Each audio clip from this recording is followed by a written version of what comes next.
It's November 17th, 2024, and I'm with Mr. John J. Jeckovich in Studio L today.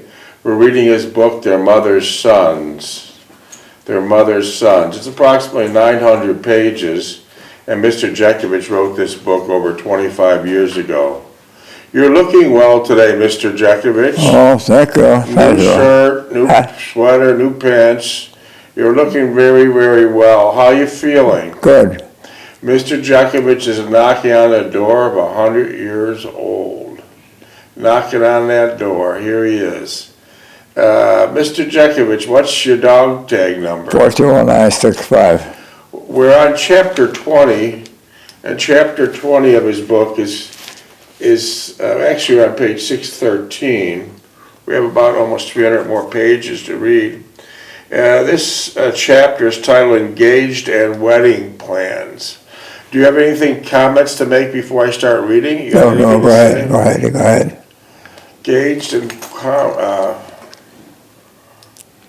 Engaged and Wedding Plans.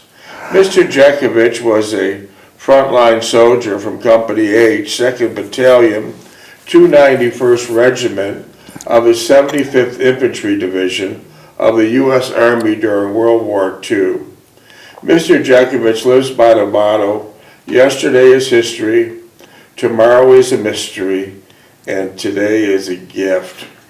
Mr. Jeckovich was shot up by snipers, bombed, still has shrapnel in his leg, frostbite, trench foot, stabbed.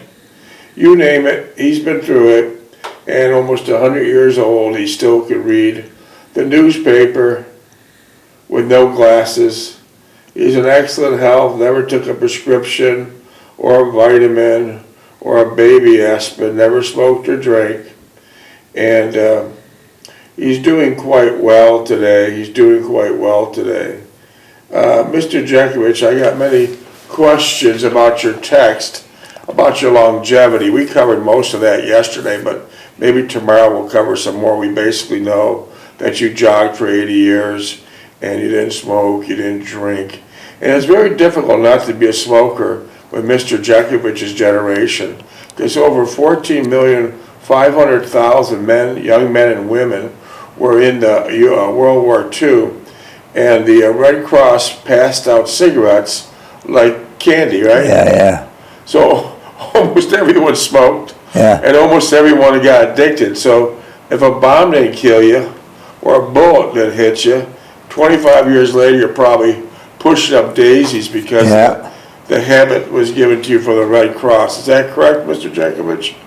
The Red Cross passed out cigarettes. Yeah. In fact, the tobacco companies were so powerful during World War II that when Mr. Jeckovich was getting ready to leave the Army when the war was completed, and the American soldiers kicked the ass of all the Nazis and Hitler, coward Hitler, committed suicide, Mr. Jeckovich, they were given camps. And what were the tents of the camps named? Lucky Strike, Pall Mall, Chesterfield. That's right. They are a very powerful entity, the secret companies. And you would think, it's so strange that the Red Cross would be passing out packs of non-filtered cigarettes like candy bars. But it was a good marketing tool by the tobacco companies. Yes, it was. And then when the war ended, for the next 40 or 50 years, the tobacco companies would infiltrate all these convenience stores like 7-Elevens and stores, Circle K's, and they would put the cigarette display right on the front counter above the register. So they set it up like this way in tens of thousands of stores, for the simple fact is they made it easy, very easy for young kids to steal a pack of cigarettes. And the reason why the tobacco companies did this dastardly plan was quite simple. They believed the pack of cigarettes stolen today is a carton of cigarettes sold tomorrow. So they were infiltrating their lives for many, many, many years, and hopefully now people have enough sense to put it down, but you You just never know. You just never know. And so that's how the cigarettes were quite popular and in everyone's corner during World War II. Mr. Jeckovich goes by the theory he's got two doctors, his left leg and his right leg. What got you started jogging, Mr. Jeckovich? What? What got you started jogging? Oh, I read a book on it. What advice could you give to young people today? If you want to run a set goal. Don't stop and run. Don't stop and run. Start off with maybe a mile, Yeah, then two, but don't stop. Get it over with, yeah. right? I see every day all these, when Mr. Jeckovich started jogging 70 or 80 years ago, there was no joggers. There wasn't any joggers on the road. Mr. Jeckovich was in his beat-up combat boots and corduroy pants and a nasty old T-shirt, and he'd be jogging down the road, and what would people yell at you? Hey, bub, get off the road. Can't you afford a car? Yeah. What else would they throw at you? Filled cans of pop, beer, and everything else. They threw Genesee bottles of beer at them. And it was so strange. The people back then were just ignorant of the fact that they're ignorant. And now, look, on every corner, there's 10 joggers. People realize it's a great thing to extend your life in most cases. And so they didn't understand that he was jogging for health and not for transportation. On the way to the studio today, Mr. Jeckovich, I seen many joggers, young and old, in these very expensive and fancy jogging uniforms. They had hats and matching gloves and tight type of leotard, multicolored shirts and backpacks and water bottles. As time went on, did you ever get into that? No. You would never do that? No. No. Did you ever have wrapped around your waist a water bottle? No. So from the beginning to the end, you jogged just like we discussed. Yeah. Old sneakers, old corduroy pants, and a T-shirt. You got the job done, right? Yeah. Why do you think these people today are all dressed up in such a fancy decor? Well, it's the culture. It's the culture. Yeah. To me, they look kind of stupid. Yeah. Multicolored clothes and headphones. Were you ever wearing headphones? No. No. And another exercise Mr. Jeckovich did, he worked at Kimberly Clark, which is, what does Kimberly Clark make? They made paper and Cortex. Okay. And you worked there for 35 years, and did the tires of your car ever make it to the Kimberly Clark parking lot? No. Never did. How did you get there, Mr. Jeckovich? Well, I guess I walked. You walked? Yeah. I see. So, that was good exercise too. Yeah. But what the hell would you do with those big snowstorms they had in Niagara Falls? How did you get the work done? Wear my regular boots and have his jacket on and go. What about a big rainstorm? Well, get an umbrella. So your car tires never made it there? No. A lot of people have been texting me, and I'll let you answer it. Where can they buy your book? You can't buy it. I'm not selling it. Is your book for sale? No. Mr. Jeckovich's book is not for sale, nor never will be for sale. This has nothing to do with money. If you want to hear about Mr. Jeckovich's book, we probably have over 280 podcasts now, 81 podcasts, and every night or every couple days, unless we get distracted, we read a chapter. It's a very interesting. It takes Mr. Jeckovich from 11 years old to his retirement. Also, an original copy is in New Orleans, the World War II Museum, in which Mr. Jeckovich is going to have his own private booth there under AI conditions. So 10 years from now, 15 years from now, you can ask Mr. Jeckovich a question, and the AI will take over and answer it with Mr. Jeckovich's portrait there. So that's an interesting fact. The book is not for sale, never will be for sale. It's just an information for younger people to know about how life was back then, how Mr. Jekovich's family life was then, how Mr. Jekovich's work was, how Mr. Jekovich's and people of that generation, how they handled World War II, and so on and so forth. It's very interesting. It's very interesting. And how long did it take you to write this book, Mr. Jeckovich? Oh, probably 6 months. Wow, you must have been at it nonstop. Yeah, You must have been at it for 900 pages in 6 months. yeah. That's tough. Did your wife help you with it? No. How did you start? Did you start on yellow tablets? On the old tablets and scribble it and then break it down. Wow. Wow, that's unbelievable. That's unbelievable. Did you do a lot of editing? Editing? Yeah, did you do a lot of corrections and I paragraphs? took it to, what was that college? University, huh? Copycat. Copycat, yeah. He Yeah. copied it for me, yeah. Okay. Everyone seems to love your book. People are always asking me questions about it. How long have you been retired now for Mr. Jeckovich?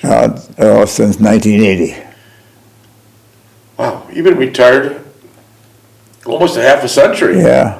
That's pretty good. I'm glad you enjoy your retirement. I'm glad you enjoy your entire retirement. Mr. Jekovich's book about him being engaged to Delphine Stulak, a very interesting point. Mr. Jekovich attended a church called Our Lady of the Rosary Catholic Church on Niagara Street in Niagara Falls, New York, before he was married. And on the wall of that church inside, as you're sitting in the pews, it had a picture of a family praying. And the message there was a family that prays together stays together. So Mr. Jekovich followed that instructions, and when he asked Delphine Stulak Jekovich to ask if she wanted to get married, they went to the Catholic Basilica in Tonawanda, New York, right? Yeah. And that's where you asked Delphine Stulak if she wanted to be married, correct? Yeah. And then right after Delphine Stulak accepted the marriage, they knelt at the altar.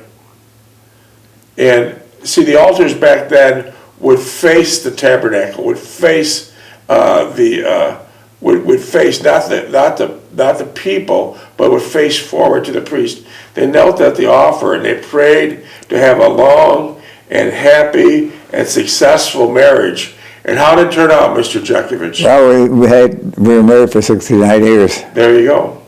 Maybe a little bit of prayer we need in these marriages today, because each and every year we have over 60 and 70,000 divorces in Florida. So maybe that's a simple answer, costs nothing to do, just praying to the Lord and asking for a successful marriage. And it lasted 69 long and wonderful years. Mr. Jekovich's wife, Delphine Stulak Jekovich, recently passed away August 14th, 2020. August 14th, 2020. And so that was a good example for Mr. Jekovich, gives us all for a long and happy marriage.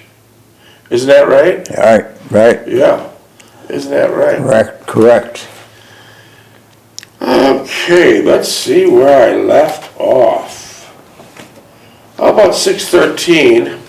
This is when Delphine is getting ready to meet your mother for the first time. What? This is when Delphine is getting ready to meet your mother for the first time. So this is kind of touch and go, because your mother's unpredictable, right? Yeah. You never know which way. Okay, I met Delphine on time, this is meeting her in the Falls, on schedule the next afternoon, and she was in a confident, cheerful mood, fully relaxed. She looked radiant, attired in a navy blue jacket and skirt. "How do I look?" was the first thing she said. I'm not too dressed up, am I? She went on, looking to me for direction and a critical assessment. "You look great, and no, you're not too dressed up," I responded, feeling a little self-conscious in my work pants and my shabby sweatshirt. Yeah. So Delphine was looking nice, Yeah. not dressed to the nines, but she was looking nice. And you're in your work pants and a shabby sweatshirt because you're remodeling your mother's kitchen that day, Yeah. correct? I didn't get too far with the cupboards, that's the kitchen. I confided in her it might take me a little longer than I figured. Doesn't all remodeling, doesn't all construction work take a little bit longer? Yeah. Always more expensive, always over budget. Back then, same thing, now same thing. If you count on a $10,000 job, it's gonna be 20. If you count on getting it done in a week, it'll be a month. Just the way it is. It's not gonna change then nor now. That's all right, she stated. We'll manage. Don't rush it. Do a good job. I was confident with her enthusiasm and marveled at her self-restraint and adventurous spirit. We reached the house in a matter of minutes. I took Delphine's hand, squeezed it gently, and peered into her eyes. She smiled and whispered, I'll be fine. Don't fret about it. I'm perfectly relaxed. Mother greeted Delphine warmly and even went so far as to give her a little hug and a squeeze. That's nice. Which I thought was a little noble of her, since she did not like to put on airs and pretend she liked someone who in reality she detested.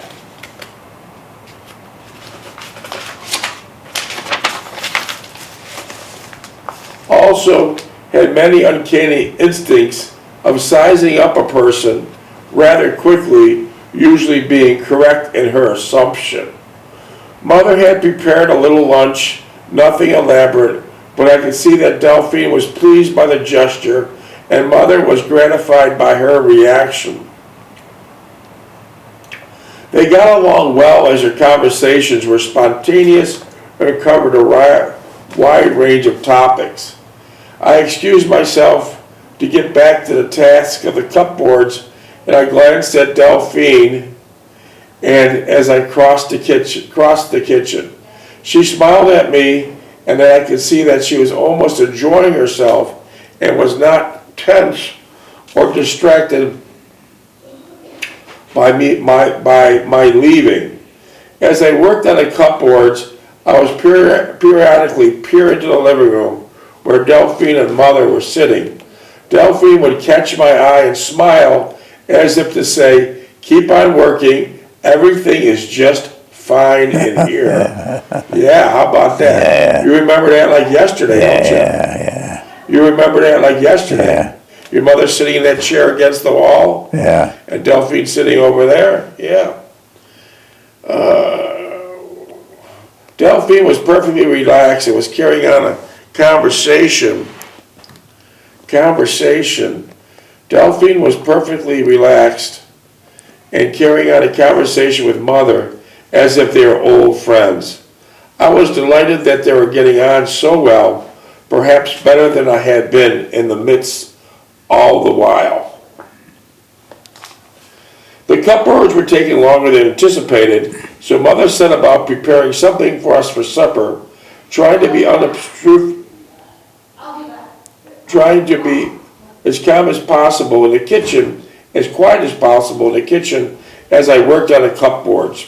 Delphine joined her and every once in a while would interject a flippant remark, all in jest and well-intentioned, but nevertheless to the point and to the point. When she found that Mother rather enjoyed the comments, she increased the tempo and began to enjoy her newfound friend. What's going on? Just fingers. Are you going to finish tonight, or are you going to work all night? Your mother wants you to straighten this mess up, and sometime soon. 10 minutes. She would declare, smiling and all the while enjoying the sword reaction. I could see that she was delighted with their remarks, and more since they also gave Mother much more amusement and entertainment. Did you ever get those cupboards done that night? Oh, yeah. It was nice. No, it took me another week. What were you doing, painting them? No, we're putting new covers in. And what happened to the old ones? We took them out, and I guess they gave it to somebody. Those are the ones that were originally built in the house. No. So they're probably like 15 years old. Yeah. Yeah. Because at this time, the house was 15 years old. Yeah. Okay. Are you going to finish those tonight or work all night? I took it all in good spirits, knowing full well that Delphine was doing it solely to placate Mother and to present herself as a person with her own individuality and judgment. I also was pleased that things were going so well with Mother and Delphine. It appeared they hit it off pretty well and enjoyed one another's company. After dinner, Delphine helped Mother clean up the dishes, since I had a little bit more to do on the cupboards. They both retired to the living room to watch television. Delphine sat on the couch, and Mother against the wall, and Mother sat in her favorite chair, situated in the corner of the room. I could hear them both remarking about segments of what they're watching, and Mother was joyful and fully relaxed. So right from the beginning, they hit it off. Yeah. Amazing. Well, see, that was the personality. My mother wouldn't hit anybody off. It was the right personality. So if you brought in a floozy, what would have happened? Huh? If you would have brought in a floozy, Well, my mother would say, "I've got to go. I'm going to bed." I like that. Go to bed. But it didn't work that way. It worked out perfectly well. It was after 9 p.m. when I finally finished the cupboards, although I still had some fine fitting to do. The main work was over and went into the living room where they were all still watching television. And I said I was going to take a fast bath and then take Delphine home. Mother seemed a little bit saddened at our leaving, but I realized that it was getting late. She informed Delphine of how much she enjoyed her company and to come visit again real soon, and thought she was a real pleasant and sincere person. Delphine was pleased at Mother's remarks and stated that she would like to visit again and that she enjoyed herself and had a very pleasant day.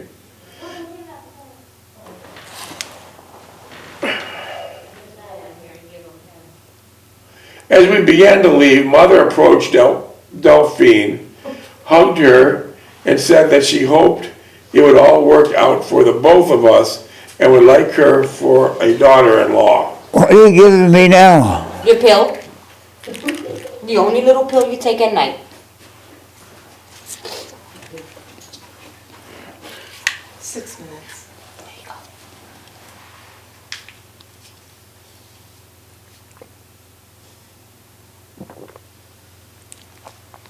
Thank you. You're welcome. Thank you. You're welcome. Okay, Delphine was relieved as she really satisfied that Mother had taken a liking to her, which meant a lot to her peace of mind. We both felt like two school children who admired and attained good remarks on a difficult task we were concerned about for some time. It was like she was surmounted a huge hurdle that had been dangling over us for the longest time. So that day went really well. Yeah. In our exhilaration and high spirits, we lost sight of the fact that our personal involvement in trying to please Mother, we were ecstatic and derived much pleasure, and Mother was pleased with both of us, but it was lost on us. The personal sacrifice and anguish of entire and a future date. You were great, I exclaimed joyously.